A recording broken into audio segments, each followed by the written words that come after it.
Buenos días.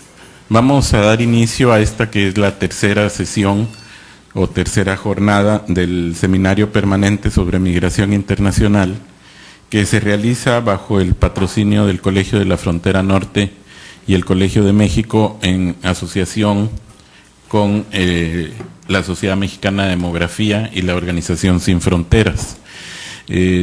Saludamos entonces a las personas que nos están viendo y recibiendo la señal en el Colegio de México, en el Instituto de Investigaciones Sociales de la UNAM, en la Universidad Iberoamericana, en Casa Colef, y más tarde se incorporará también la Universidad Rafael Andívar de Guatemala. La primera presentación del profesor John Rex se llama Migración y Comunidades Transnacionales, las experiencias británicas y europeas, y va a ser, como se anunció en las invitaciones y en toda la información previa, va a ser impartida en inglés. El profesor Rex nos hizo llegar un documento que es la versión escrita de su presentación, y que nos pide que digamos a todos los asistentes, tanto aquí en la sala, que lo tienen en sus lugares, pero sobre todo a las personas que nos están viendo por videoconferencia, se lo pueden solicitar a él o también a nosotros aquí y podemos darles el archivo a quienes tengan interés. El profesor Rex es originario de Sudáfrica y sus doctorados los hizo en Institución y actualmente es profesor emérito del Departamento de Sociología de la Universidad de Warwick. Tiene una cantidad muy grande de publicaciones y sobre todo ha trabajado en temas de prejuicios raciales, minorías raciales y étnicas, y una cantidad de trabajos y membresías sobre comités de expertos, tanto de la UNESCO como de la Asociación Sociológica Internacional. Como les decía, la presentación del profesor Rex va a ser en inglés.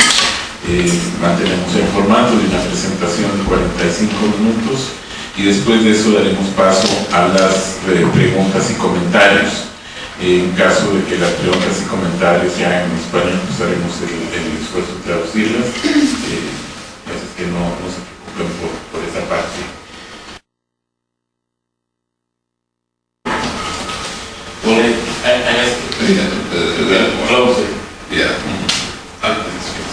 may I first of all say two words of thanks. First of all, it's been my pleasure to meet Laura Velasco in Warwick, where she was a visiting fellow, and I have been in communication with her ever since, and I was immensely impressed when I saw her book called, I think, Transnational Communities of International Migration, and that is published by the University of Arizona Press. And since this talk is going out not simply to the people in this room, but to people in Mexico City and Guatemala, I am now acting as an agent for Laura and for the University of Arizona Press, and saying you must buy a copy of that book. It's very important, a model of research which combines an understanding of sociological theory with carefully planned empirical research. Secondly, I would like to thank the people in the national and regional governments of Mexico who have taken an interest in this very important problem of how to handle immigrant organizations at this border at this time. And it becomes particularly important in the light of what has been going on in the United States, where the problem of the existence of large numbers of Mexican and other illegals has led, on the one hand, to a demand for punitive measures against them, and on the other hand, to huge demonstrations for and on behalf of Mexicans. It's a pleasure to be able to come and to discuss this at this time. Now, for the benefit again of the distant people, I would say that although the people here will have a copy of the fairly short paper, they won't, and I would therefore ask them to contact me by email and to ask for a copy as an attachment. My email address is j.rex@btinternet.com. You won't remember that, but somehow you will find it out.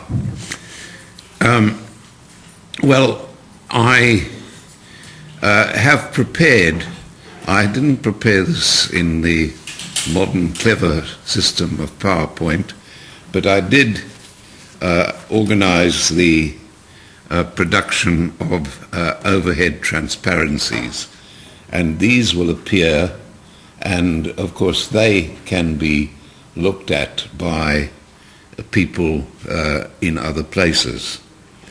And the transparencies, there are 4 of them. The first refers to Asian immigration into the United Kingdom. The second discusses the question of how to compare Asian and Caribbean migration into the United Kingdom. The third deals with Caribbean migration in the United Kingdom. And the fourth one deals with the new and complex question of the arrival in various countries of Europe, including Britain, of people from the expanding European Union.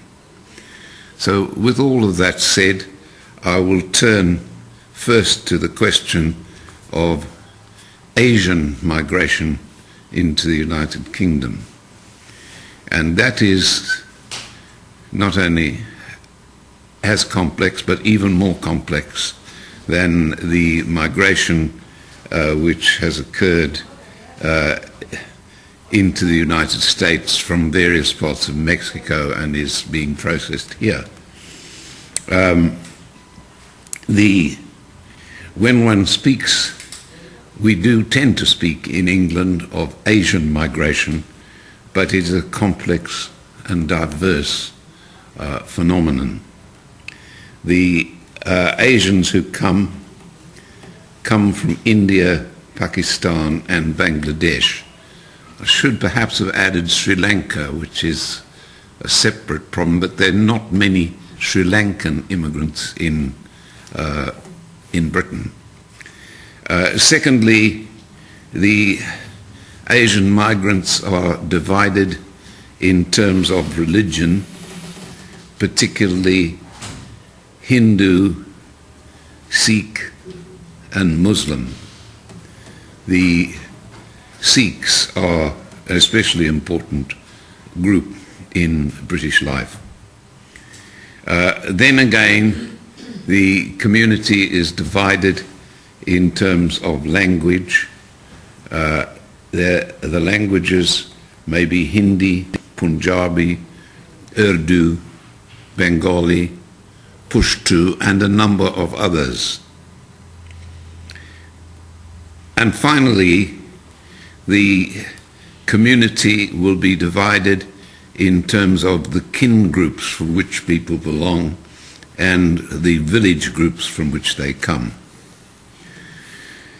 Now, I have suggested myself that if one is talking about these Asian migrations, this Asian migration, even any of the separate groups coming, one should avoid thinking of it in terms of what people sometimes call essentialism or primordialism, whereby one says he is a Punjabi Sikh and that means something which is fixed.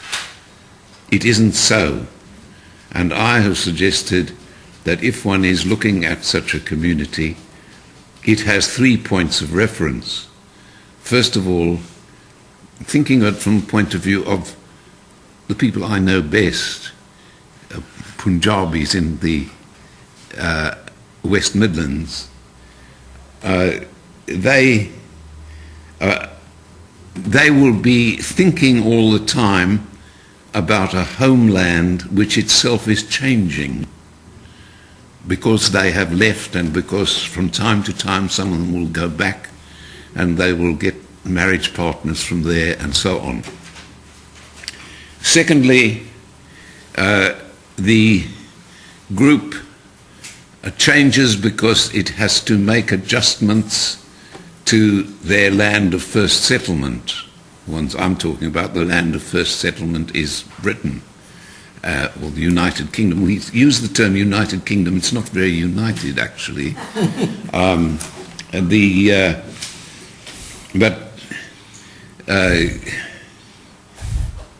In this country, they have to adapt themselves to living in a modern welfare state, and at the same time preserving for some purposes their own culture and organization. And I have written extensively about the balance between those two things. I have set myself up in opposition to a distinguished Indian political scientist in Britain, Bhikkhu Parekh, who simply talks about these groups as culturally different. I see them as caught up in a modernizing process, and the problem is how much they are affected by that modernizing process and affect it, and how much and for what purposes they preserve their own culture. That takes one into a discussion of what we call multiculturalism. And then thirdly, if one goes to New York, I found it very interesting that the taxi drivers who took me into town and who were talking to their base were talking very often in Punjabi or Bengali, and they were people who had perhaps come through the United Kingdom and were now in their land of second settlement. Now, given all of those different points of reference, the structures of kinship and culture, the organizations of the people which straddle the three become very important.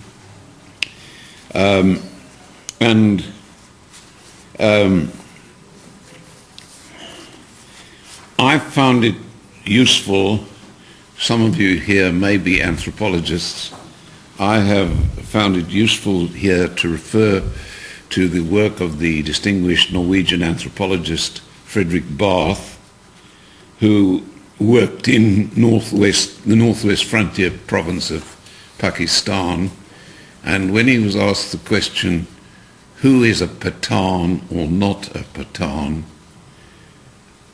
his reply was, it depends on the purpose in hand, because the boundaries of the group depend upon what it is doing, and they might be more or less extended.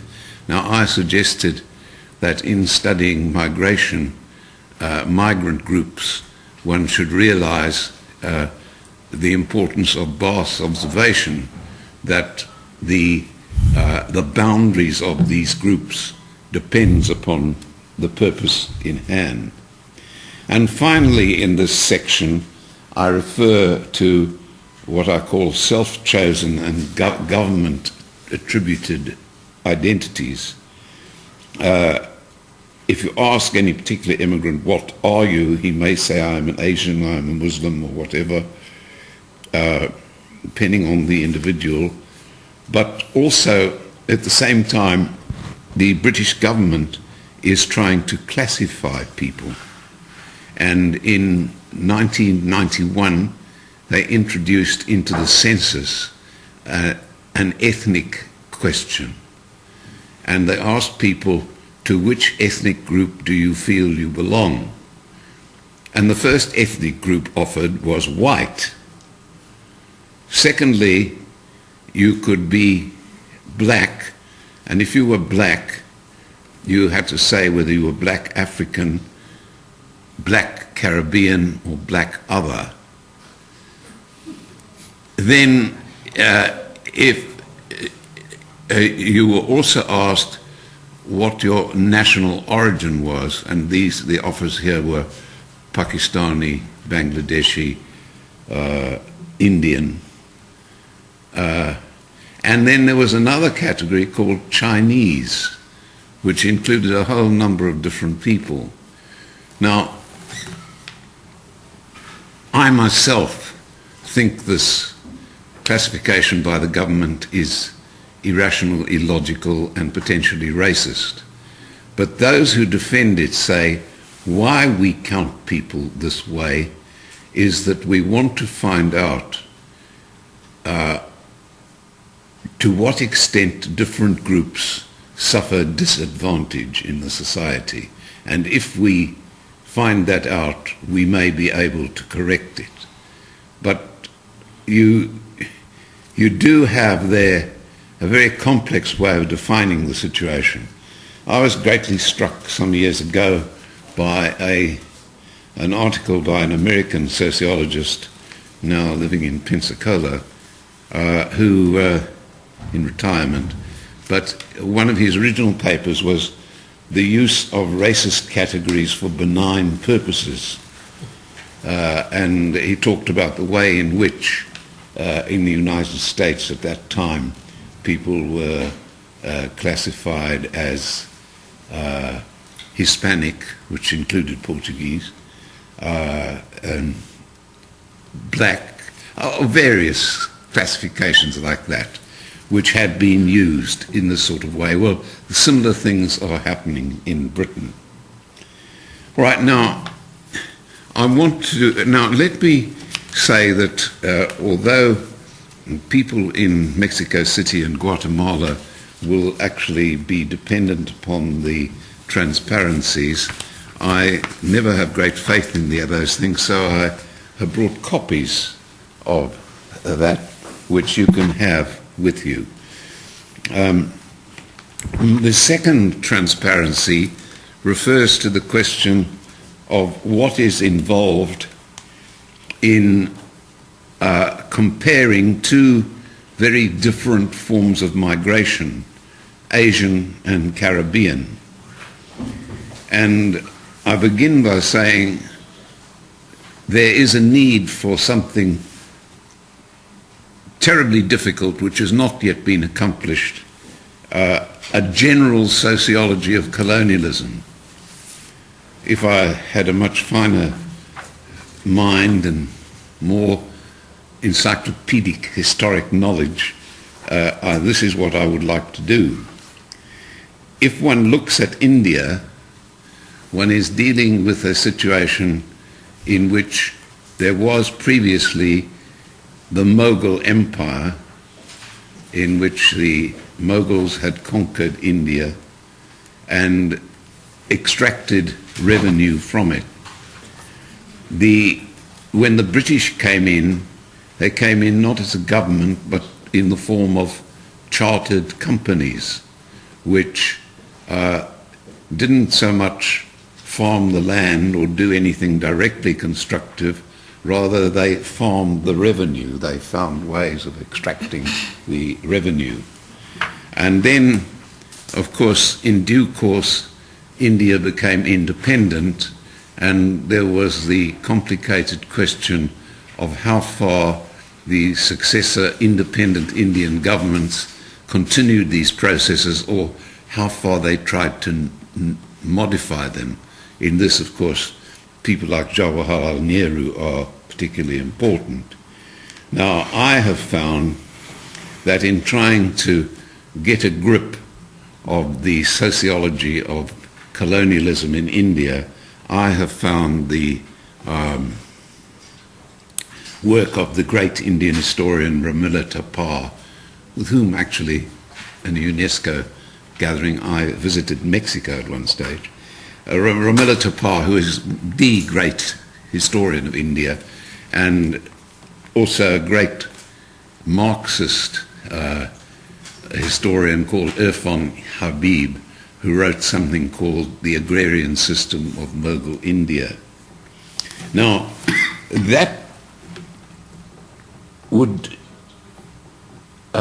involve setting out the structures involved in colonialism, imperialism, colonialism in India. In the case of the Caribbean, things are very different. First of all, the native inhabitants were more or less wiped out, although some of their customs may have survived. And so that the societies which are constituted there consist of entirely of people who are descended from immigrants, whether those who have come freely or those who have come as forced migrants. This means that one of the key features of Caribbean society is plantation slavery. But not simply plantation slavery, because once the black slaves were there, we got what Hugh Tinker called a new system of slavery, the bringing in of Asians as indentured workers. This all led to the creation of colonial societies which had the characteristic of pluralism, which was discussed very well by, I think, one of the greatest of all anthropologists, M.G. Smith.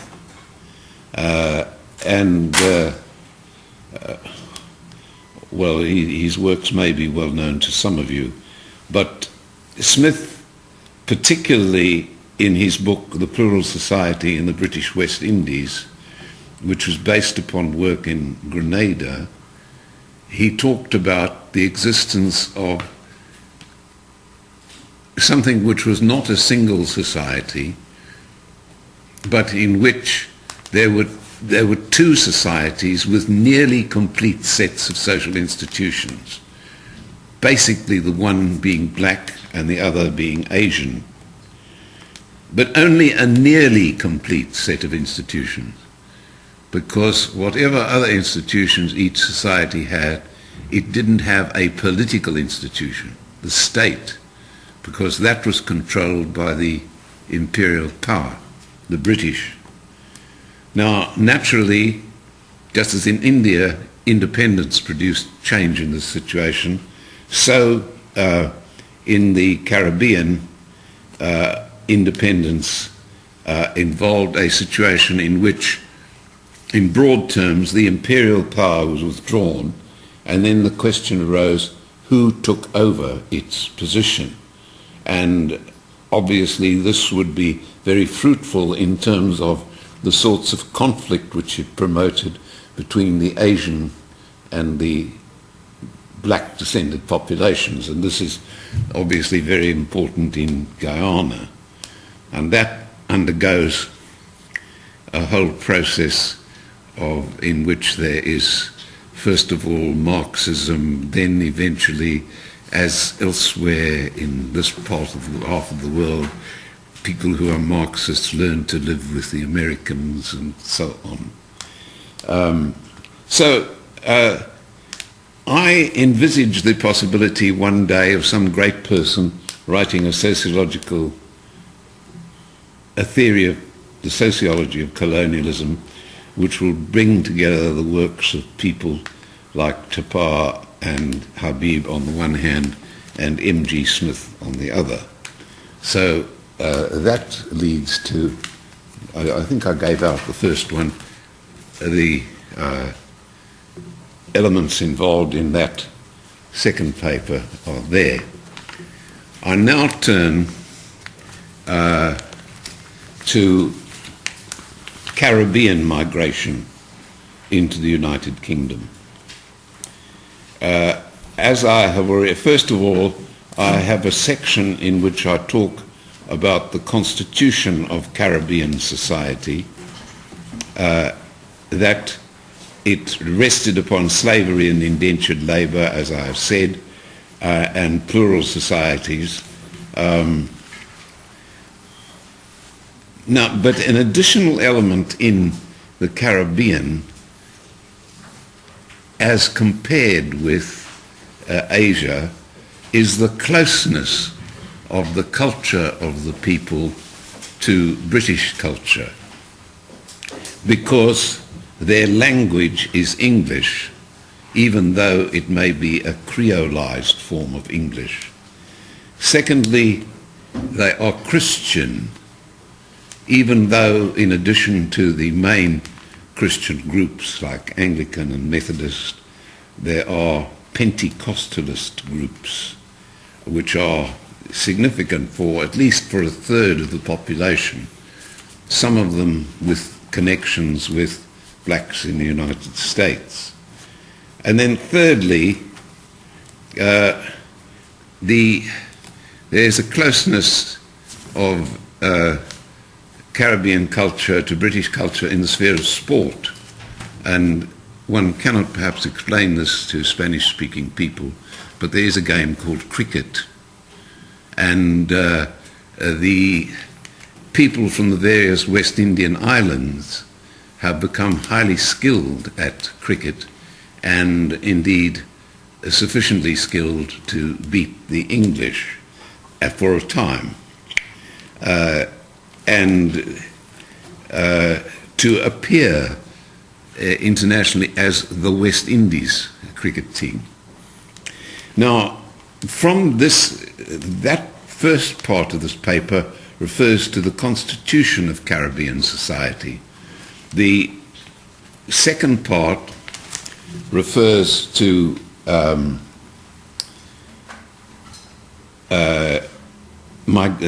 migration of people from these societies to the United Kingdom. Now, many of them will come for economic reasons, simply because it is, you can make a better living in England. But there are some special features of the situation. One was that the aluminium industry was always exploring for bauxite, and they bought up a lot of land in Jamaica, and the people there got a kind of windfall of what they were going to do with this money that they got. And this was particularly important for me in Birmingham, where I was studying Caribbean migration, in that many of the people who were there had come with this kind of windfall money. But then the British government itself realized that it needed additional workers, particularly in the lower grade posts within the National Health Service and in transport. And indeed, the man who became identified with as one of the proponents of anti-immigrant racism in Britain, a man called Enoch Powell, when he was Minister of Health, was actively involved in going into Barbados to try to recruit people to come in, particularly to do the low-grade jobs in the National Health Service, and including black nurses who were especially important. And they were brought in also to staff transport. So actually, one of the features, I think, of most societies which receive immigrants is that there will be certain jobs which it's essential must be done, but which will not be done by the local population, and therefore, whether the home society wants it or not, they have to go on recruiting people. Now,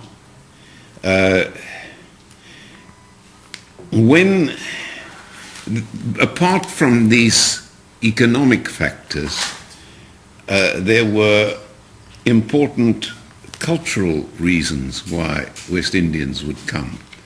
They had been learned that England was the mother country, and when they went to school, they were taught from textbooks which were really about English experience, and which gave them to understand that the way to social advancement was in fact to do well in an English-type school. And so, on the cultural level, many Caribbean immigrants came to England with high expectations that they would be really naively believing that they would be accepted. When they came, they encountered racial discrimination and segregation. They encountered notices in advertisements saying no blacks need apply. Similarly, in employment, they found discrimination of this kind. And that was a shock which led to the mobilization of black resistance and conflict between blacks and the police in the well-known events of 1981 and 85, when there were racial disturbances in the London area of Brixton.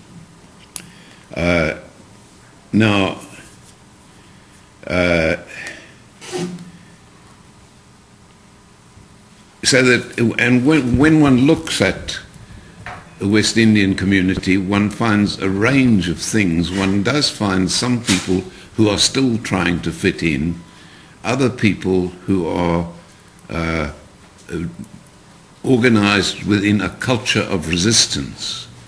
And very important here, if one may just single out one name, were the songs of Bob Marley, which mobilized black youth on a cultural level and which talked about some kind of revolutionary adjustment of the situation.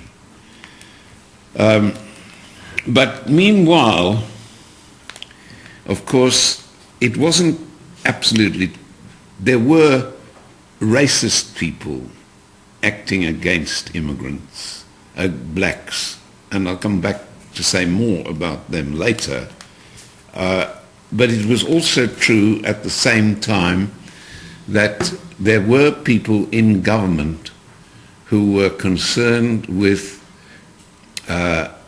overcoming racial discrimination and promoting racial equality. And they turned very often to the United States for their models. And in the United States, the major problems had been dealt with in terms of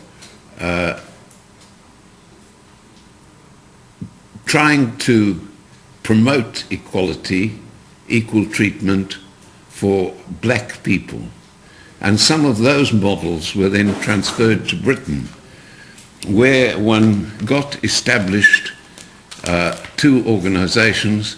First of all, something called the Race Relations Board, which was designed to prosecute racial discrimination and injustice, and something else called the National Committee of Commonwealth Immigrants, which was supposed to promote integration.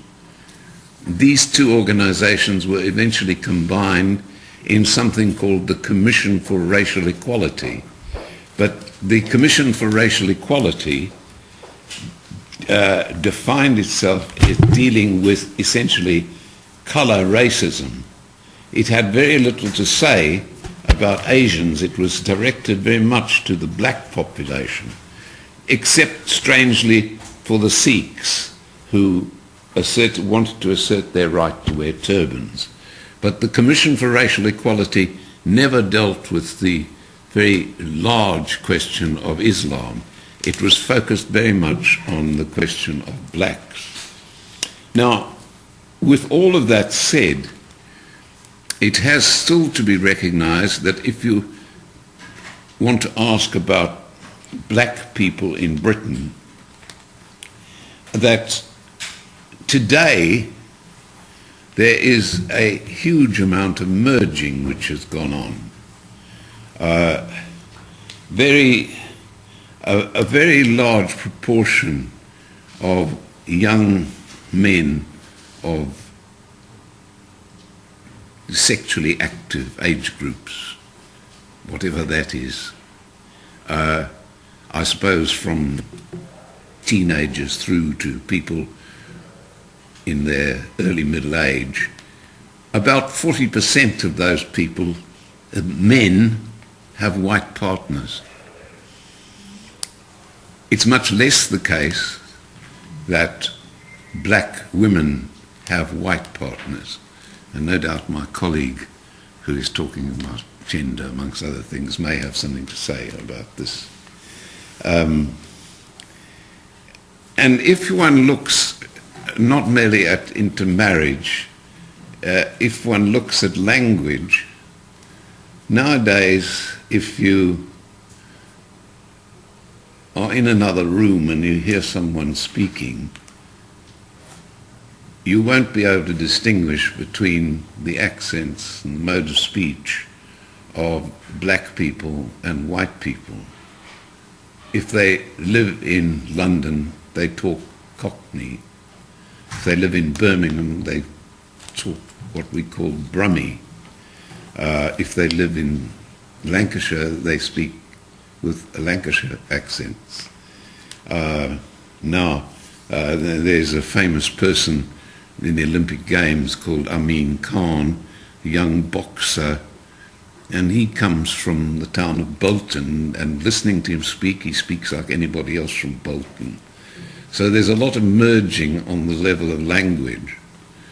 And there's a merging on the level of sport as well, although it is true that at first when black people appeared in football teams, people threw bananas at them and there was a lot of racism. Eventually, you got a very large proportion of those playing football in the English teams and indeed in the national side who were black. And eventually there emerged something called the Kick Racism Out of Football organization. And that Britain was in advance of the rest of Europe as far as this is concerned, and at the moment there are negotiations going on about this. The only point I want to make about this here is that in sport there has been a great deal of integration, and we accept now that very large numbers of our admired footballers, the icons of the working class, are in fact black or of dark skin color. Now, what sort of organizations does one find amongst West Indians? Clearly, it varies enormously about the purpose in hand, the stage of the length of stay, and anybody who says, I'm going out to mobilize Caribbean people, Afro-Caribbean people, will be aware of what diversity there is. And there again, of course, there is the extraordinary business of the census ethnic question and the government-led classification. The trouble with the government-led classification is that a young black person, third-generation black person, is called upon to say what he is. He can't say white. He has to say he is black other. Or he may, looking back to his grandparents, say he is black Caribbean. And that's the way the government is thinking about these people. So there is the third paper, which is on migration from the Caribbean. Now, finally, one has to recognize that the mobilization of migrants in Britain, the mobilization of migrants in Britain must include migrants from other parts of the European Union. And in the European Union, there will be migrants from outside. You have in Europe what I call an as yet imperfect union, and different countries are differentially involved in it. There's something called the Schengen Agreement, which means that if any immigrant comes to one of the Schengen countries, that is some of the original European countries, once he's in, he can move freely to the other countries, come to Italy, move to France, to Germany, and so on. It's not as perfect as that, but that is the principle of the Schengen and subsequent agreements. The British government, strangely, decided to keep out of the Schengen Agreement and to keep control of its own borders. But it now had immigrants coming in from other European countries, and they could be used as cheap labor. In fact, there's some rather interesting problems which have arisen where the control of certain jobs in the catering industry, on the airways, it came out, the militant workers were in fact Punjabi women.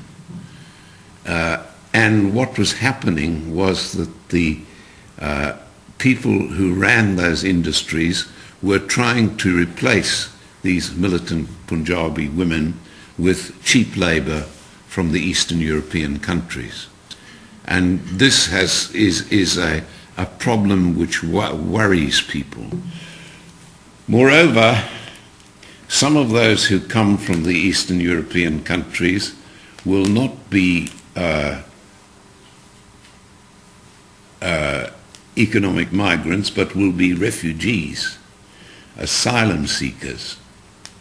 And you find very often that the discrimination that used to be directed against particularly the Asian population, who used to be collectively referred to by the racists as Pakis, they were now faced with asylum seekers, and one heard people saying they're even worse than the Pakis. Finally, there is a problem which you will understand very readily here, the problem of illegals.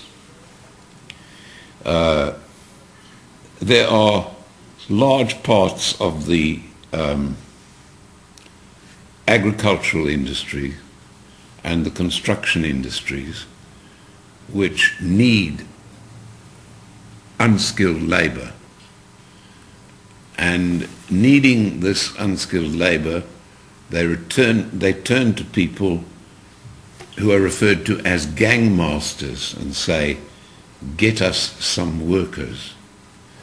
I first came across this actually in an interesting talk by the food correspondent of The Guardian, who talked about what was happening in the agricultural industry. Not just seasonal workers, these, but people coming in permanently and living in terrible conditions in terms of housing, wages, and so on, in overcrowded conditions. And they faced a dilemma, because the British trade unions would say to them, well, you should join the union and we will protect you. But as soon as they joined the union, they were liable to make themselves public and therefore liable to deportation. And they didn't know what to do, and the government didn't know what to do with them. And this all came to a head, I think, over two incidents. The one was that there was a bus which was run into by a train, and it contained entirely immigrant workers in the agricultural industry, and they had no protection under any kind of law. And then the most scandalous case of all, which became universally known, was the case of the so-called cockle pickers off the northwest coast of England. There are shellfish which have to be picked, and a considerable number, I think several hundred, Chinese workers who were engaged in cockle picking were caught by the tides and drowned, and totally uncovered by conditions of health and safety. So there's this whole question of illegals organised by gang masters, which is a permanent feature of our situation, and nobody really knows how many illegals there are. The most you can have are sophisticated guesses by journalists and social scientists and other low forms of life. So there we are. My purpose in coming here was because I was asked to say, as somebody from England, looking at our Mexican experience, what is your experience in the much larger context of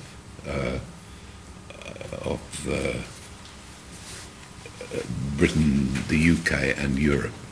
And that is what I have tried to do. And now I think we have reached just nearly 10:30, and the time has come for discussion. I think Laura has joined us, is that right? Yes. I have, let me, in a personal message to Laura, say I have been advertising your book to all the people of here, the people in Mexico City, people of Guatemala, and they'll all be writing in to say, we must buy this book. How nice to see you again, Laura. Thank you.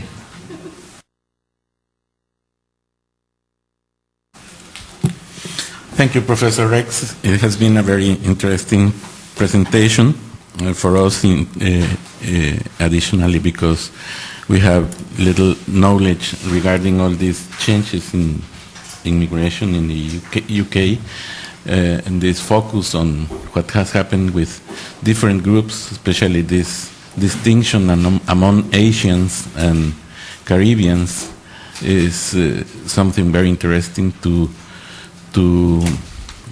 become aware of how the closeness with ancient colonies and cultures can help or difficult these processes of integration and the transit through segregation and discrimination for people to adapt or make these adjustments that you talk about are something that's very important to reflect on. I'm not going to take more time in order to proceed to the discussion, questions and comments. And so we are going with our remote attendants firstly, and we shall invite them to make their questions or comments. En primer lugar, empezaríamos entonces con Casa Colev, que es la que tenemos aquí en pantalla. ¿Hay alguna pregunta o comentario? Sí. Gracias, Manuela. This is Pedro Álvarez from Caritas. And first of all, Professor Rex, thanks for your presentation. And you mentioned that economic, political, and cultural reasons of motivation to migration. And what are you thinking about the psychological reasons of motivation for migration to UK in this moment, in this government, in this administration? I think I got the question. On one level, there has been an important degree of integration. There are far more people in various parts of government service who are concerned with promoting integration, although they tend to talk now about, they use the word inclusion and exclusion. There was a great deal of worry in England recently because in the northern cities in Yorkshire, in Lancashire and Yorkshire, groups had become segregated, and there were poor white working class people on the one hand and poor Asians on the other, both of them doing very badly in these declining industries and blaming each other for the situation and beginning to fight each other and leading to riots and disturbances there. And this has led to a lot of rethinking of the situation. It is also true that however much the society may be committed to racial equality, there are still some people who are concerned with promoting physical attacks on the black and Asian community. In the case of the Asian community, it usually involves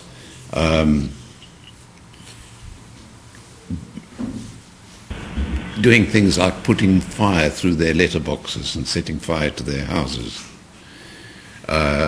And a great hostility to the giving of houses to Asian immigrants. As far as young blacks are concerned, they are liable to actual physical attack. And there was a famous case of a young boy called Stephen Lawrence, who was actually one of the most successful young black boys who was going to university, who had very good qualifications for going to university, and he was simply attacked and murdered in the street. And the police on that occasion, instead of going to look for the attackers, they immediately began to question the family of Stephen Lawrence, thinking that they must have been the cause of the trouble. This then led to a big inquiry, the Macpherson inquiry or the Stephen Lawrence inquiry, which raised the whole question of what was called institutionalized racism. And the society is still going through that process. There have been other racial murders directed against black people. I will complicate the matter still further by saying that in the advertising industry and in the visual media, television, blacks and Asians are looked at in an entirely different light. I never thought that this would happen myself, but there is virtually no product advertised these days in which the person displaying the product will not be black or Asian. And if one looks at the presenters of programs, they tend to include blacks, and the news tends to be read by black and Asian people. Quite different, incidentally, from Portugal, another country where one never finds this. And if one looks at the soap operas, one finds that relations between black and white people, and some extent Asian and white people, are presented as though there was no difference between these people. Intermarriage, sexual union is just regarded as similar to any other intermarriage and sexual union. So I'd ask the question about, is integration going on? The story is a complex one, and I'm trying to give a reply.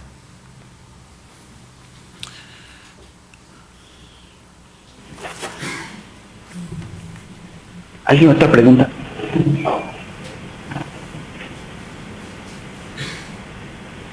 ¿No hay más preguntas, Pedro? No, aquí ya no hay preguntas, Manuel Ángel. Gracias. Gracias.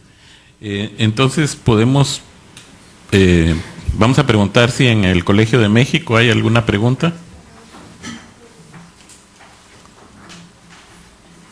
Sí, buenas tardes. Aquí en el Colegio de México no hay preguntas. No hay preguntas. ¿En la Universidad Iberoamericana? Yo tengo una pregunta de la mesa. I would like to know, perceive a change in migration in the UK after of the European Union Free Labour Mobility Agreement, given that Britain agreement. Liliana, se está interrumpiendo, no se entendió tu pregunta porque se entrecortó. ¿Podrías tratar de repetirla y ver si no hay algún problema con el micrófono? Sí. La hago otra vez en inglés y si no, en español para callar. Sir, do you perceive change in part the UK after of the Union Mobility Agreement, given that Britain exempted? Se entrecortó, Liliana, perdón, pero no se entendió. I think ¿La hago en español? Pues el problema no es el idioma, el problema es la transmisión, que se oyen palabras nada más saltadas. A ver, prueba. Ok. Entonces, sin I think I understand the question. Ah, ok. No, He's beyond us.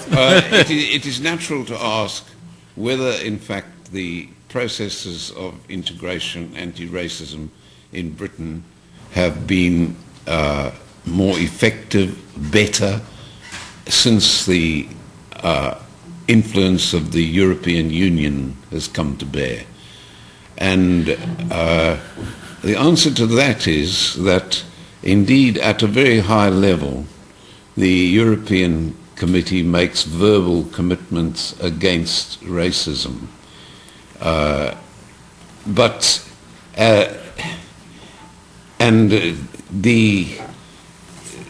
Sometimes it is suggested that responsibility for immigration and anti-racism should be taken out of the hands of the separate governments and given to the European Union. Now, the one-time British Prime Minister, John Major, actually said, well, perhaps people in the European Union might look at England or Britain and look at something like the Commission for Racial Equality, because they haven't got anything like that in the other European countries.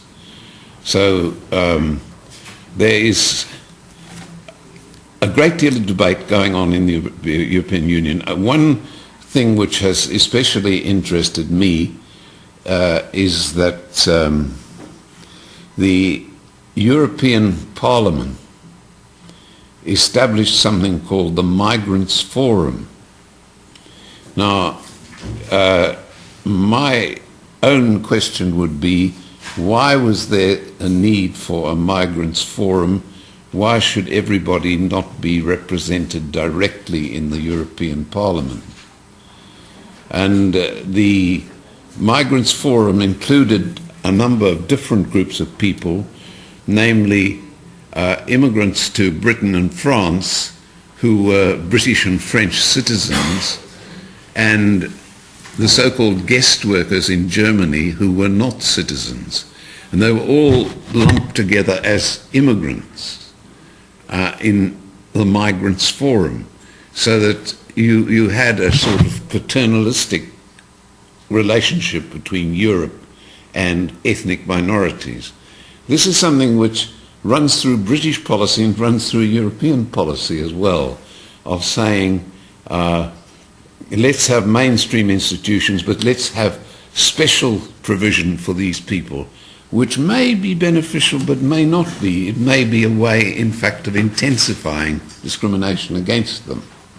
So this is the complex story of the European Union. If you look at the European Union on some other issues, it has actually a surprisingly good record. If one looks at the question of Roma, gypsies, Cigans in Europe, the European Union has actually put back very progressive policies indeed, and has fought against the exclusion to which the large number of Roma people in Europe are subject.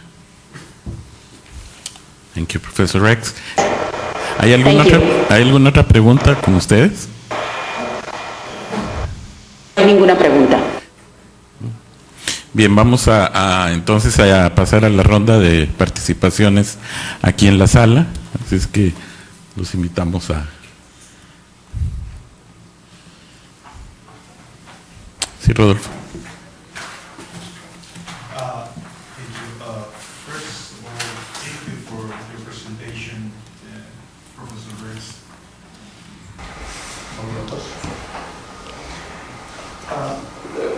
First, when I hear your presentation, we are thinking in our problems here in Mexico, United States, we are thinking about how can we compare the same problem that we are facing here in Mexico, United States, or Central America, Mexico to United States, and how have been these problems in terms of, because UK, Britain, has experienced for a long time the immigration from different countries, Asian, and many others, from many countries. But what is my question is very particular question is about what is your feeling, not just for UK, but also for European countries in terms of the regulation of migration. In terms of the regulation? Of migration, the international migration. Because from my perspective, since a demographic point of view, for many years we have been the problem of control of fertility, control of population growth. But in the near future, now the problem is population movements. And what has been the position of UK in the last years in terms of this population migration, and what do you expect in terms of this Schengen program in European communities? What is your feeling about this? Again, I think I understand the question.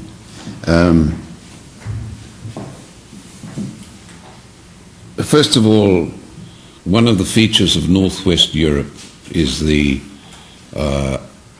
reluctance of women to have children, and there is the potential for a decline in the size of the population. It is also true that there is going to be an absence of economically active people and indeed taxpayers to support the ageing British population. Therefore, there is a positive need to bring in migrants of one kind or another. And in its best moments, the government recognises this. But as soon as it says that, it is liable to be attacked in the media for having a soft immigration policy.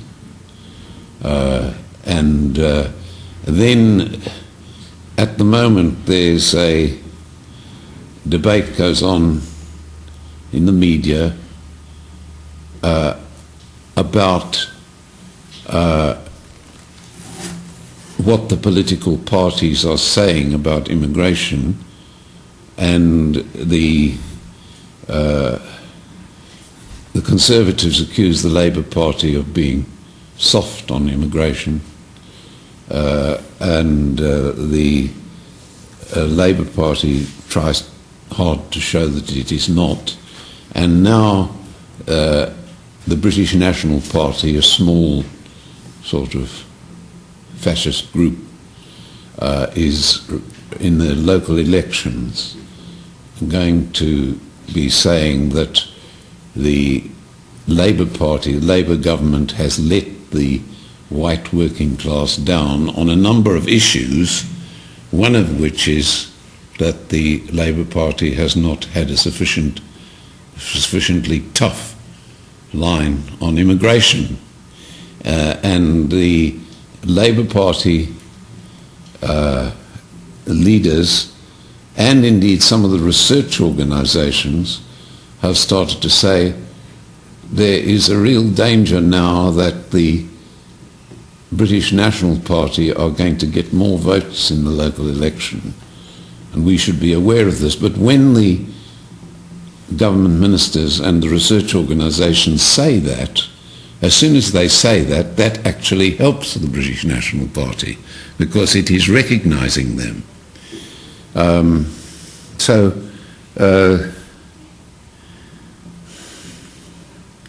I think this does, in a way, answer your question.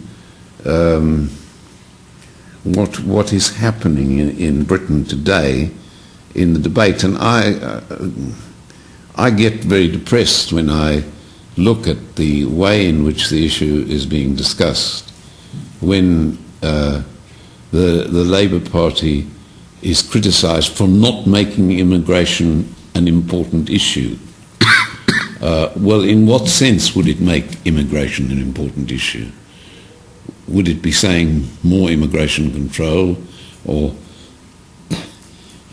greater integration? That's not made clear in the debate. I can't go beyond that, I think, at the moment. Magdalena? Well, thank you very much for this presentation. It was very interesting. I'm intrigued by one of the points you made on the issue of people not only being culturally different, but they're caught up in different degrees of immersion, adaptation to the modernization project, which I find very interesting, but I've been trying to think about it because I've only seen mostly migration from Mexico to the United States. And in this case, we find people who come from different sectors, of course, of the population that are linked in one way or another to more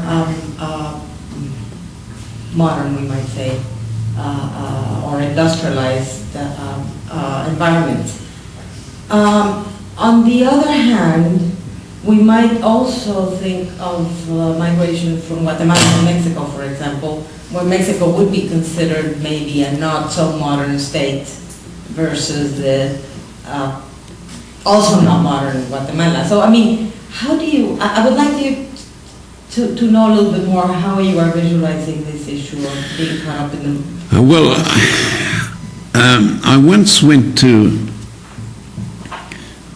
a meeting of UNESCO on what they called ethnocide, and they were talking there about a range of different people, Native American people, north and south, the Sami, the Lapps in Lapland, people of the far north, and Roma. Now, in all of those cases, it is true that there are some people from those communities who want to be accepted into mainstream society and complain against discrimination. There are others who say, no, we want the right to preserve our own way of life. And I've been particularly conscious of this in discussing the question of Roma, and one of the leading figures on Roma is a man who himself is Roma and who for years under all regimes has been a professor in the University of Bucharest, a man called Georgiou. And I said to Georgiou, let us admit, let us between ourselves say that Roma or Gypsies not merely suffer discrimination, but some of them don't want part of the modern project. They have a different set of values. And he made a joke. He said, of course the Gypsies don't accept modern way of life. They are postmodern. Well, there you are. I think, I think this is a really interesting problem around the world. And I think you enlarge it a bit when you talk about Guatemala.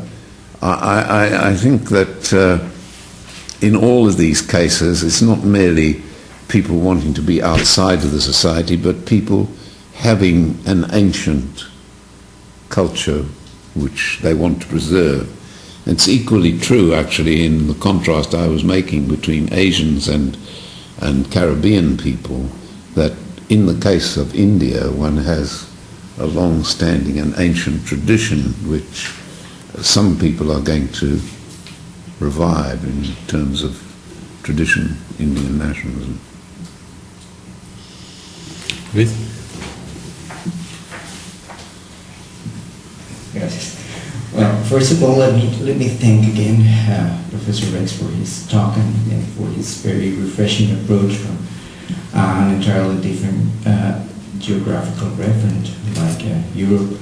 I was wondering about two issues.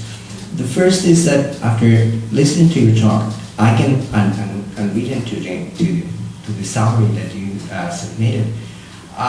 It seems to be that you very clearly inclined towards the multiculturalist pole in terms of this debate about immigration.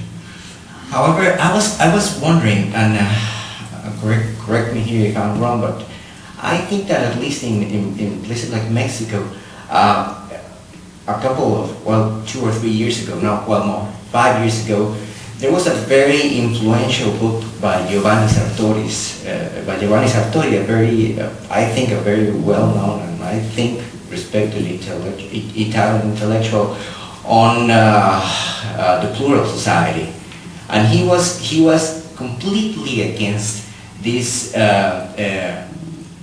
this synonym between pluralism and multiculturalism. He was completely against this equation, and he was trying to separate them. He said, well, yes, we are in favor of a plural society, but it has to be completely different of a multicultural society.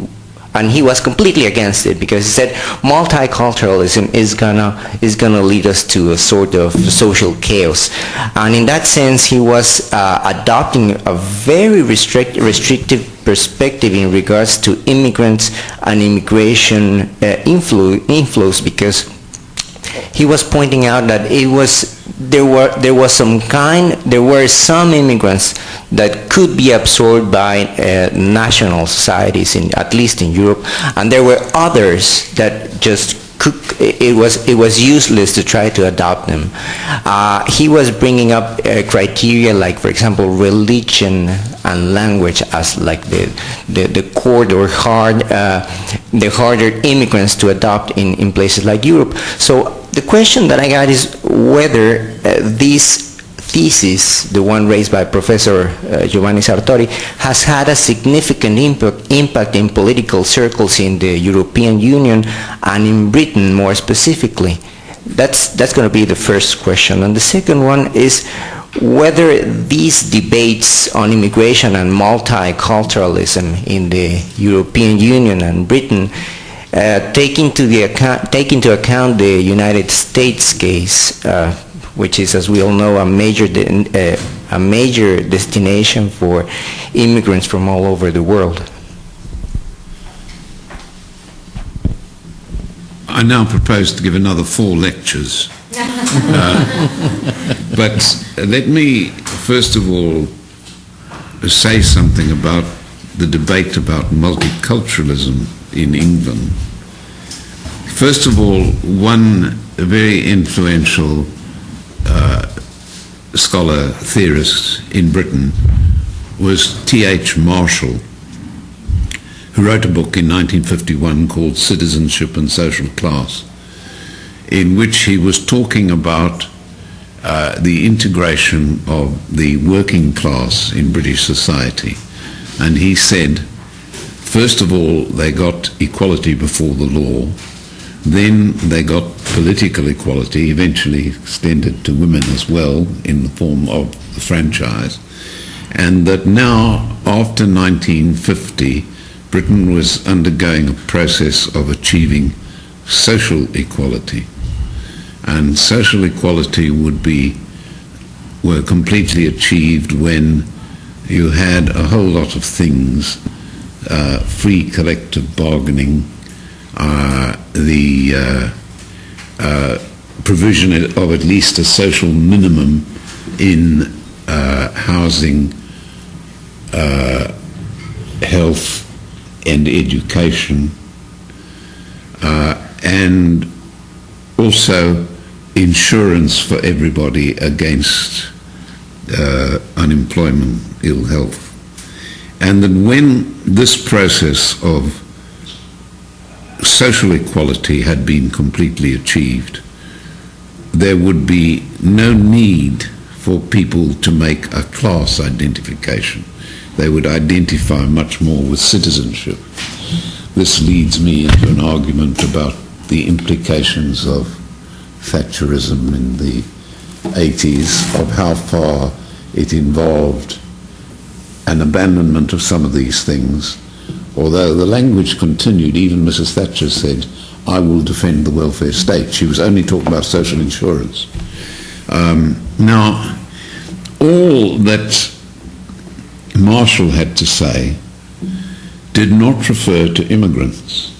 So the question arises of how far what he said about the integration of the working class applies to immigrants coming in. I was very impressed by a statement which was made by the then Home Secretary in England, Roy Jenkins, who said this. He said, when I speak of integration of immigrants, I refer not to a flattening process of uniformity, but cultural diversity coupled with equal opportunity in an atmosphere of mutual respect. Okay, now, if one looks at this, one notices that Jenkins' definition of multiculturalism was different from some others in that he insisted that part of it should be the recognition of equality, at least equality of opportunity. And that does distinguish this version of multiculturalism from other kinds. Then the question arises of what emphasis should be given to cultural diversity. What is cultural diversity? Why should you have cultural diversity? And the answer to that is that cultural diversity should exist in that people should have, different groups should have the right to preserve their own language, their own mother tongue, that they should have the right to practice their own religion, and they should have the right to their own family practices. Now, some people immediately got very worried about the third part, family practices. And they said, look how dreadfully these chaps treat their women. And so there was a sort of human rights lobby, and particularly women's lobby, saying, we think that there should be an intervention on this. To which a reply would be given from in the immigrant community saying, we weren't talking about that. We know, in fact, that there are people in our community who continue bad village practices, and we want to see those things change. We also feel it is important for English feminists to realize that when we have come here, we have found ourselves living in a sexually promiscuous society whose symbols are a pornographic magazine and the sex shop. We want to protect our women from that. So what do you Western feminists have to say about this? So there's a huge area of dialogue which goes on about that. Now, I want to say something, though, about, well, I'm telling you that I think that there is a concept of multicultural society which is defensible. Of course, one would want to say within that there will be some practices which are carried on in minority cultures which have to be condemned. And so there's a huge debate has gone on about the question of female circumcision, for instance, in which people seem to think that immigrant minorities are busy all the time wanting to circumcise their females, and I have a little file on this. But there will be some practices, which are looked at. But because there are some practices like that, that doesn't mean that the recognition of multicultural society for limited purposes doesn't have value. Now I turn to plural society. I've been greatly influenced in my thinking by two people. One is J.S. Furnivall, who wrote about Indonesia, and he talked about a plural society in which the different groups, different ethnic groups, met people from other ethnic groups only in the marketplace, where life was harsh and exploitative. And at nights, as it were, they went back to their ethnic campfires and preserved their culture. Very interesting work by him. Then M.G. Smith came along, and he talked about the two societies which had emerged from slavery on the one hand and from indentured labour on the other. And I have attempted in my own work to use this concept of plural society and say it's very different from the question of multiculturalism. It involves the existence of, I think, largely political groups confronting one another. So together with a wonderful person called Gurupal Singh, I was asked by the Economic and Social Research Council to get together a group of people from about 17 different countries to discuss the question of governance in multicultural societies. And so we had people writing theoretical, historical, empirical papers from America, from Western Europe, from Eastern Europe, and from post-Soviet Russia, from Southern Asia, India, Pakistan, Sikhism, and then I also wanted to talk about a plural society separately from multicultural societies, as I thought it occurred in particularly Malaysia and South Africa. So I wrote an introductory piece about that, and then got people to write about pluralism in South Africa and Malaysia. And of course, at the end of the book, we were saying there are many, many things which are called multiculturalism, included in it pluralism, and there isn't one single theory in terms of which they can all be comprehended. But here we have set out some of the problems. That book called Governance of Multicultural Societies is one which I commend to you, along with the works of Laura Velasco. You should buy it tomorrow.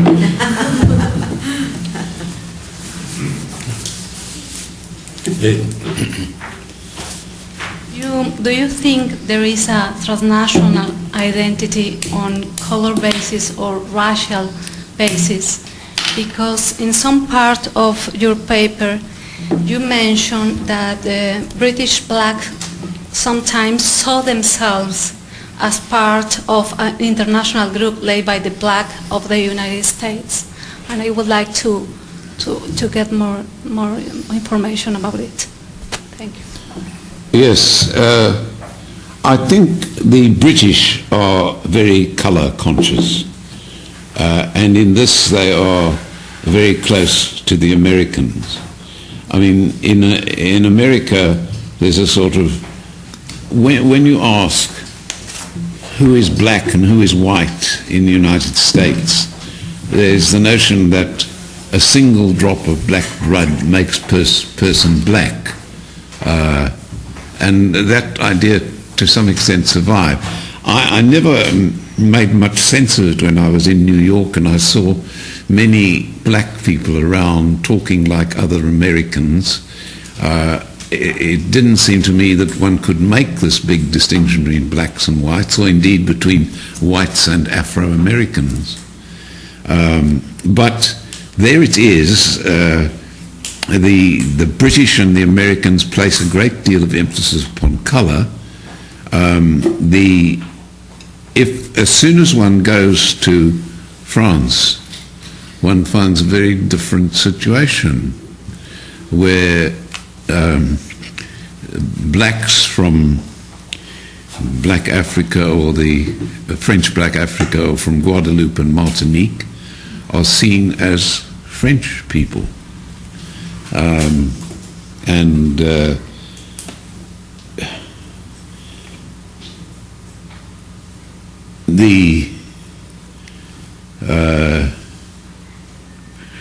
When there was a famous incident in France where a girl was sent home for wearing a Muslim scarf, was told you can't do. The person who sent her home was a black Frenchman from Guadeloupe, being a French person. To some small extent,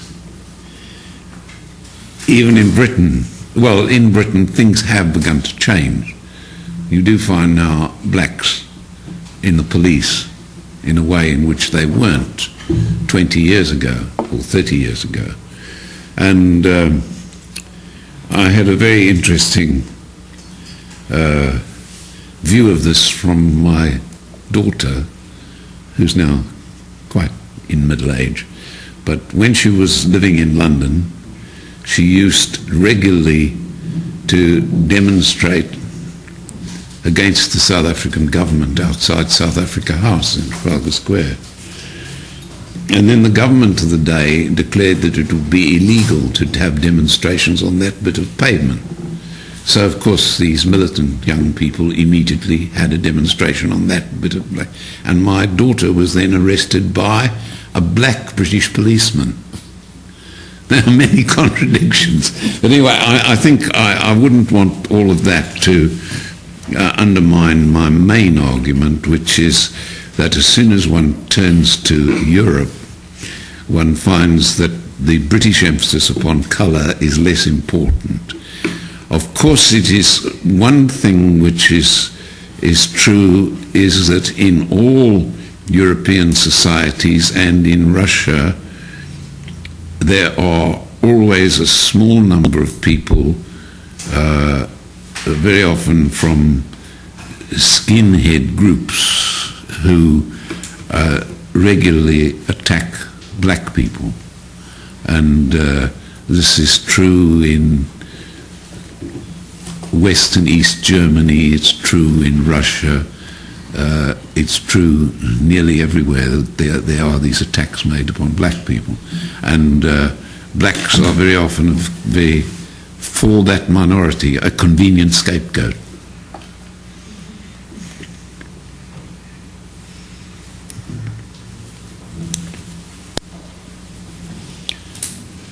¿Alguna otra pregunta, comentario?